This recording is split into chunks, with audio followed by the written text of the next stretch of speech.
Friends, आज मैं लेकर आई हूँ आपके लिए नया टॉपिक जो बिगनर्स के लिए सबसे ज़्यादा ज़रूरी है। वैसे तो आपको बिगनर्स के चर्चा बहुत जगह सुनने को मिली होगी, लेकिन मैं आपके लिए कुछ डिफरेंट लेकर आई हूँ। इसमें आपको कुछ डिफरेंट ही जानने को मिलने वाला है। और जानना ज़रूरी क्यों है? क्योंकि इसमें घुसना तो आसान होता है, लेकिन निकलने में काफ़ी कई बार डिफिकल्टीज हो जाती है। क्योंकि यहाँ आप जब कदम रखते हैं तो काफ़ी कॉम्पिटिशन है, तो आपको एक एक स्टेप जो है जान लेना चाहिए कि आप किस डायरेक्शन में जा रहे हैं और कितना हद तक आप सही हैं जो भी आप चीजें कर रहे हैं। तो इसमें सबसे पहले आपके लिए जानना जरूरी हो जाता है कि बुक से पढ़ें या ना पढ़ें, या सीधे आप कोचिंग ज्वाइन कर लें। ये बिगनर्स के लिए सबसे बड़ा क्वेश्चन होता है। तो आपको ये एक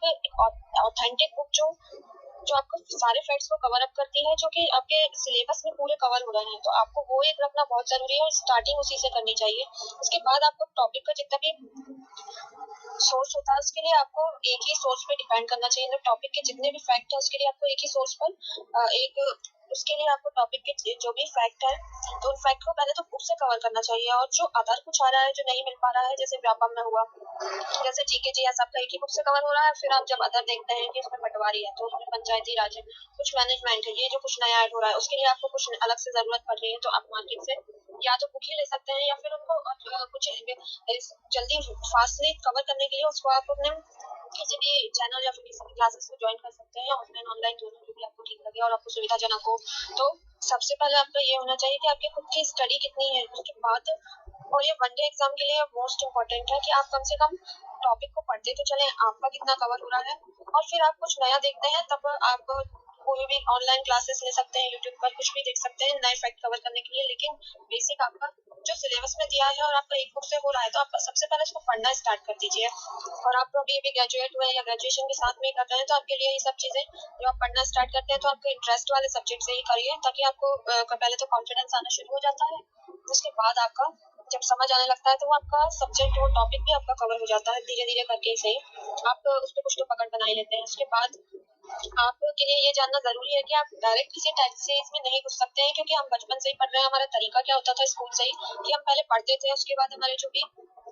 हमारे सेशनल्स होते थे, मंथली टेस्ट होते थे, तब हमको उसका पता चलता था कि हमने कितना किया है और आगे एग्जाम जो हम कितने तैयार हैं। तो डायरेक्ट किसी टेस्ट सीरीज में आप बताइए कैसे कर सकते हैं, आप कैसे किसी टेस्ट सीरीज को बिना पढ़े ज्वाइन कर सकते हैं, और आपको याद क्या रहेगा और आपकी तैयारी कैसे होगी वो भी आप खुद ही सोचिए। तो डायरेक्ट किसी टेस्ट सीरीज में और ऑब्जेक्टिव में बिना पढ़ाई किए तो आप नहीं घुस सकते। ऑब्जेक्टिव जानना तो जरूरी है, लेकिन फिर वो ये एक वो हो जाता है कि खिचड़ी पकने लगती है, आपको कुछ भी तरीके से याद नहीं हो पाता है। हाँ, अब बात कर लेते हैं हम जो जॉब में है और किसी कारण से भी पढ़ाई पे ब्रेक लग गया है, या तो ग्रेजुएट होने के बाद, या तो उनकी शादी हो जाती है उसके बाद वो तैयारी करना चाह रहे हैं और ग्रेजुएट हो चुके हैं और जॉब करना जरूरी था इसलिए ब्रेक लग चुका है, तो भी अभी एग्जाम आ रहे हैं तो फेस करना चाहते हैं। तो उसके लिए सबसे ज्यादा जरूरी है कि पहले तो पढ़ने की आदत बना लीजिए, नहीं तो एकदम से जब उठाएंगे तो बिल्कुल भी मन नहीं लगेगा, बिल्कुल भी नहीं, और डिमोटिवेट हो जाएंगे बुक उठाने के बाद। क्योंकि वो जब हम जॉब में जाने के बाद एक अलग लाइफ हो जाती है, तो उसमें हम केवल इस पे ही अर्निंग पर फोकस करते हैं और केवल वही काम करते चले जाते हैं जो हमें जॉब में, जो हमें कमाने के लिए जरूरी है, और हमारे पढ़ाई से दूर दूर तक कोई नाता ही नहीं रह जाता। फिर जब आप सडनली कभी तैयारी करने की सोचते हैं और पढ़ते हैं, पढ़ना चाहते भी हैं, तो आपको कई डिमोटिवेशन का मतलब सामना करना पड़ता है। ऐसी स्थिति इसीलिए होती है क्योंकि सब कुछ जो एकदम से पढ़ाई से पूरा ब्रेक लेने के बाद वापस उसी एकाग्रता से पढ़ना जो हम स्कूल और कॉलेज टाइम में पढ़ते थे, वो एकदम नहीं आ पाती है, क्योंकि ध्यान बहुत भटक चुका होता है, तो उसके बाद आपको वापस उसमें लाना पड़ता है। तो उसके लिए सबसे बेटर होता है कि आप थोड़ा सा कोचिंग जो कि ऑफलाइन है कम से कम वहां जाएं, क्योंकि इतने सारे ब्रेक के बाद एक जो कंपटीशन का माहौल है, जो पढ़ाई का माहौल है, वो ऑफलाइन में ही मिल पाता है, फिर वो ऑनलाइन में नहीं ऐसा संभव हो पाता है कि आप अकेले हो, मन भी ना लग रहा हो तो लग जाए, ये पॉसिबल नहीं हो पाता। क्योंकि आपने देखा है कि ऑफलाइन जब आप पढ़ते हैं सबके बीच में होते हैं तो एक दबाव होता है आपके ऊपर कि हाँ सब पढ़ाई का माहौल है तो पढ़ना ही है, और फिर कुछ इस तरीके से पढ़ाई शुरू हो जाती है उस प्रेशर में। तो आप इसको देख लीजिए, ये एक तरीका है पढ़ने का, एक आइडिया है जो आपको बहुत जो हेल्पफुल रहेगा जिनकी छूट चुकी है उनके लिए। और अब बात कर लेते हैं कोचिंग की, तो हम कोचिंग करें या ना करें। तो जो अभी हाल ही में ग्रेजुएट पास हुए हैं वो बिल्कुल ऑफलाइन ऑनलाइन जो मोड सही लगता है वो खुद समझ के अपने अकॉर्डिंग कर सकते हैं कि उनको कहाँ अच्छा फील होता है, ऑनलाइन अकेले में या सबके बीच में ही बिल्कुल ग्रुप में ही आदत है, अकेले बिल्कुल नहीं रह सकते तो बिल्कुल वहाँ ऑफलाइन कर सकते हैं। वरना जिनको थोड़ा सा हेजिटेशन है और फिर ऑनलाइन जितना जितना ज्यादा अकेले हो, वैसे पढ़ाई तो अकेले में ही होती है, तो वो आप कर सकते हैं, अपने अकॉर्डिंग समझ सकते हैं कहाँ आपको फायदा मिल रहा है। तो ये कॉलेज ग्रेजुएट्स की बात हो गई, बाकी जो ब्रेक ले चुके हैं उनके लिए मेरे अकॉर्डिंग ऑफलाइन मोड बहुत अच्छा होता है,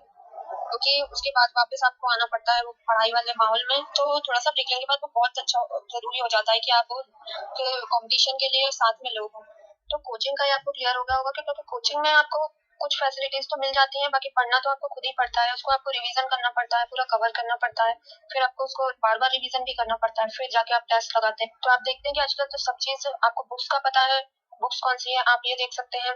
आप ये जान सकते हैं नेट के थ्रू, यूट्यूब के थ्रू कि आपको कौन से नोट्स लेने चाहिए, क्या अच्छे हैं, आप खुद पढ़ के भी समझ सकते हैं। बहुत सारे प्लेटफॉर्म आपको अच्छे अच्छे नोट्स प्रोवाइड करा रहे हैं। तो ये इसके ऊपर इसके बाद ये खुद पे डिपेंड करता है कि आपको ये लेनी है कोचिंग या नहीं लेनी है। और फिर जो भी बिगनर्स हैं वो यूट्यूब के थ्रू या बहुत सारे प्लेटफॉर्म है जिसके भी थ्रू आप स्टडी करना चाहें ऐप्स के थ्रू, तो आप कर पा रहे हैं तो बिल्कुल करिए, क्योंकि कई लोग आए हैं सामने आपने देखा है, रैंक होल्डर्स जो बोलते हैं हमने सेल्फ स्टडी की और ज्यादा डिपेंड नहीं रहा है किसी कोचिंग पे, बहुत ज्यादा डिपेंडेंसी नहीं रही और बिल्कुल सेल्फ को ही